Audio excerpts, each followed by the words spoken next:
Jain friends, Bihar polytechnic के बच्चों के लिए एक छोटी सी इन्फॉर्मेशन है कि डॉक्यूमेंट वेरिफिकेशन के लिए, क्योंकि डॉक्यूमेंट इतना ज़रूरी होता है। मैं बता दूं कि जब आप को कॉलेज अलॉट हो जाएगा काउंसलिंग के बाद, आपको तुरंत के तुरंत डॉक्यूमेंट वेरिफिकेशन कराना होगा। जैसे मैं डेट बता चुका हूं कि कब से कब वेरिफिकेशन होगा, ठीक है। तो उसी बीच में आपके सारे डॉक्यूमेंट्स वेरीफाई होने चाहिए। अगर आप उस टाइम में नहीं कराएंगे तो आपका जो कॉलेज अलॉट हुआ है वो रिजेक्ट हो जाएगा। और मैं कहूँ कि डॉक्यूमेंट वेरिफिकेशन एक बहुत ही सेंसिटिव स्टेप होता है। अगर ये आपने सही से नहीं किया फॉलो तो बहुत दिक्कत होने वाली है। तो ये आपको DCEC जो आपका पॉलिटेक्निक एंट्रेंस एग्जाम कराता है, जो काउंसलिंग कराता है, उसी तरफ से ऑफिशियल इन्फॉर्मेशन आई है। आपके टोटल 10 डॉक्यूमेंट लगेंगे। अभी से मैं कहूँगा कि आप लोग डॉक्यूमेंट अपना बनवाना चालू कर दीजिए, क्योंकि साथ में आप पैरेलली काउंसलिंग भी करते रहेंगे, चॉइस फिलिंग करते रहेंगे और साथ में आप डॉक्यूमेंट्स वेरीफाई करा देंगे, ठीक है।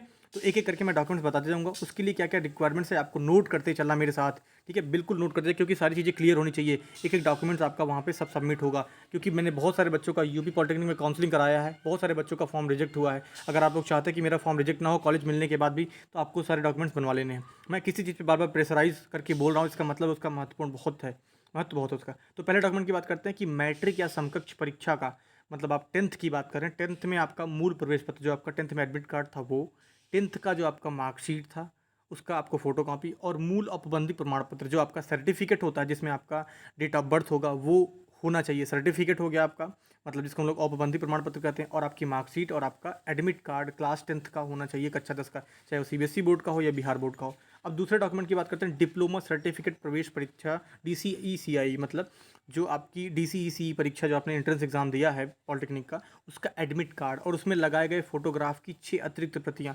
मतलब उसका जो एडमिट कार्ड होगा, प्रवेश परीक्षा का जो एडमिट कार्ड मिलता है, उसका आपका 6 फोटोकॉपी आपके पास होनी चाहिए, हार्ड कॉपी, जो आप डॉक्यूमेंट वेरिफिकेशन में ले जाएंगे। और तीसरे डॉक्यूमेंट की बात करें तो मूल जाति प्रमाण पत्र, आपका जो डोमिसाइल सर्टिफिकेट है वो आपके पास होना चाहिए। और मैं इसको बताने से पहले आपको जो तीनों चीज़ें मैं बताऊंगा, आपके का एक आय प्रमाण पत्र, एक जाति प्रमाण पत्र और एक निवास प्रमाण पत्र, तीनों के प्रमाण पत्र जो आपके बनेंगे वो आपके, मैं कहूँगा कि अभी जा करके आप लोग बनवा लीजिए। 1 अप्रैल 2024 के होने के बाद का होना चाहिए। 1 अप्रैल 2024 के बाद का होना चाहिए, क्योंकि जो हमारा वित्तीय वर्ष होता है वो 1 अप्रैल 2024 या फिर हमारा 1 अप्रैल से ही चालू होता है, किसी भी वर्ष की बात करें हम, ठीक है। तो आपको ये जरूर नोट कर लेना, क्योंकि बहुत सारे बच्चों का फॉर्म रिजेक्ट हो जाता है, ठीक है। क्या हो गया, मूल जाति प्रमाण पत्र, मूल आवासीय प्रमाण पत्र, चरित्र प्रमाण पत्र, ये आपको नोट कर लेना है। चरित्र प्रमाण पत्र आपको स्कूल से ही मिलता है, जिसको हम लोग क्या कहते हैं, करेक्टर सर्टिफिकेट, CC कहते हैं। CC जो होता है आपका करेक्टर सर्टिफिकेट होता है, ये आपका आपके स्कूल से ही मिलता है। अगर आपको नहीं मिला होगा तो आप जा करके इसको बनवा सकते हैं, आपका मिल जाएगा, ठीक है। क्या हो गया, जाति प्रमाण पत्र, आवासीय मतलब आवास प्रमाण पत्र, चरित्र प्रमाण पत्र। उसके बाद क्या, विवरण पुस्तिका के पृष्ठ 1 एवं 2 में वर्णित अन्य प्रमाण पत्र, जैसे आपका कोई भी अगर कैटेगरी सर्टिफिकेट होता है, मतलब अगर आपका EBC है, आपका BC है, आपका EWS है, आपका SC है, आपका ST है, ये जितने डॉक्यूमेंट्स मैं बता रहा हूँ सारे डॉक्यूमेंट्स आपके 1 अप्रैल 2024 के बाद के होने चाहिए। मतलब आप कल के कल जाएंगे और इसको आप बनवा करके आएंगे कि डॉक्यूमेंट्स आपके क्या क्या लगने वाले हैं, सभी आपको जाकर के बनवा, 1 हफ्ते में अधिकतम बन जाएगा, ठीक है। अब मैं बात करता हूँ कि जो बच्चे डिसेबल्ड कोटा वाले, विकलांगता कोटा वाले, उनको भी लिए सब कुछ इन्फॉर्मेशन है, सब जाकर के अपना बनवा लेंगे। आपको यहाँ पे दिखा गया, सब आराम से पढ़ सकते हैं। तो बस 7वां डॉक्यूमेंट होगा आपका आधार कार्ड की आपके पास कॉपी होनी चाहिए, मतलब आपको फोटो कॉपी उसकी भी फोटोस्टेट निकलवा लेना है, ठीक है।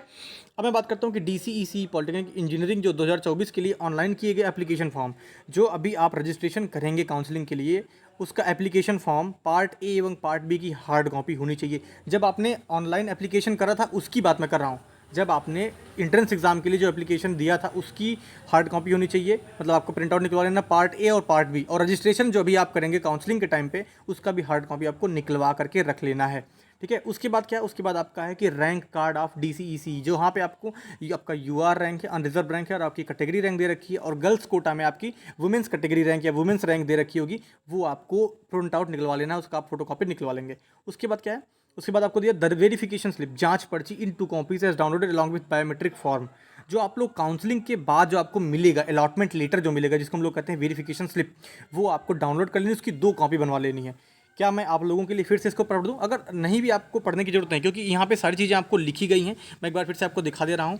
ये डॉक्यूमेंट सारे आपको 1 2 3 4 5 6, मैं एक चीज़ में प्रेशर देना चाहता हूँ कि ये सारे डॉक्यूमेंट्स आप लोग 1 हफ्ते के अंदर आपके हाथ में हो जाने चाहिए। भले ही आपके पास उसके बाद समय बचता, कोई दिक्कत नहीं है, लेकिन सारे के सारे डॉक्यूमेंट, जैसे आपके आय प्रमाण पत्र, जात प्रमाण पत्र, निवास प्रमाण पत्र, और आपकी टेंथ की मार्कशीट, टेंथ की टी सीट, और उसके बाद टेंथ का आपका करेक्टर सर्टिफिकेट, जिसको हम लोग चरित्र प्रमाण पत्र कहते हैं, ठीक है, आपकी टीसी होनी चाहिए, जिसको हम लोग क्या कहते हैं, ट्रांसफ़र सर्टिफिकेट कहते हैं, माइग्रेशन सर्टिफिकेट कहते हैं, वो भी आपके पास होना चाहिए।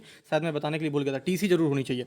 ठीक है, और आपका वेरिफिकेशन स्लिप जो आपको रैंक कार्ड मिला है वो आपका होना चाहिए, आधार कार्ड होना चाहिए आपका, और आपका एप्लीकेशन फॉर्म की फ़ोटोकॉपी होनी चाहिए। ठीक है, सारी चीज़ें आपके हाथ में होनी चाहिए, कुछ भी छूटना नहीं चाहिए। और बाकी ये 2 इन्फॉर्मेशन आपको दे रखी है, वीडियो के साथ ही आप इसको पढ़ सकते हैं कि राउंड 1 में जब आप रिपोर्टिंग करेंगे तो ये सारे डॉक्यूमेंट्स लेकर के जाएँगे, राउंड 2 में जब आप रिपोर्टिंग करेंगे तो ये सारे लेकर के जाएँगे। अगर इतने डॉक्यूमेंट्स आपके पास नहीं होंगे तो मैं कह रहा हूँ कि आपका फॉर्म रिजेक्ट हो जाने वाला है, कोई भी नहीं बचा पाएगा, कोई भी बोर्ड, कोई भी सोर्स आपको बचाने वाला नहीं है। तो फिर आप आकर के बताएँगे कि हर्षित सर ने ये सारी चीज़ें बताई नहीं थी। ठीक है, इसलिए मैं कह रहा हूँ कि आपके पास 10 के 10 डॉक्यूमेंट होने चाहिए, आराम से तसल्ली से आप बनवा लेंगे। अगर आप कहेंगे तो मैं इसके लिए आपको जो भी कमेंट सेक्शन में आपका डाउट होगा तो मैं आपके लिए बिल्कुल तत्पर रहूँगा हमेशा बताने के लिए। ठीक है, आपको सारी वीडियोज़ हमेशा देखते रहना और अपडेट रहते रहना। ठीक है, इससे रिलेटेड मैं कोई भी इन्फॉर्मेशन होगा तो आपको मैं बताते रहूँगा कैसे करना है, कैसे नहीं करना है। बाकी आपको चॉइस फिलिंग से रिलेटेड कोई भी दिक्कत होती है तो आप हमारे चैनल पे आकर के कमेंट सेक्शन में आकर के बिल्कुल पूछेंगे तो हम आपको बता देंगे कि कौन सा कॉलेज आपके इस रैंक पे मिल सकता है। ठीक है दोस्तों, बाय बाय, धन्यवाद।